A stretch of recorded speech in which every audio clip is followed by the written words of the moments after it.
Paris à pied, à vélo, en métro, mais de moins en moins en voiture, puisqu'à partir de lundi, Véronique, les véhicules ne pourront plus traverser l'hypercentre de la capitale. Les 4 premiers arrondissements de Paris seront réservés aux taxis et aux bus, à ceux qui y vivent ou à ceux qui y travaillent. Pour tous les autres, il y aura des exceptions pour les automobilistes qui ont un rendez-vous médical ou ceux qui ont prévu de faire des achats dans les magasins. Reportage Europe 1 de Yoann Madec. Au milieu des sculptures, Michael Marciano ne décolère pas. Dans sa galerie de la place des Vosges, les pièces sont lourdes et volumineuses.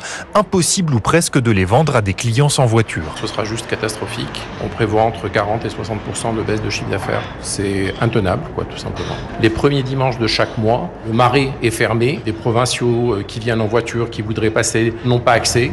Du coup, ils repartent dans d'autres quartiers, évidemment. Quelques rues plus loin, le bar de Théo est plein, presque comme tous les soirs. Pour lui, ce n'est pas la zone à trafic limité qui changera ça. Nous, les gens ont plus ou moins l'habitude, quand ils viennent dans ce quartier-là, de ne pas être véhiculés ou en tout cas de faire en sorte de pouvoir se garer ailleurs et après de se déplacer autrement. Je pense qu'il y a d'autres quartiers où ça peut être plus compliqué. Plus compliqué, surtout sur les grands axes, comme le boulevard de Sébastopol, où le même constat revient chez tous les automobilistes. Ça va nous empêcher de venir ici. Là, c'est un gros problème. C'est une catastrophe, on ne pourra plus venir en voiture.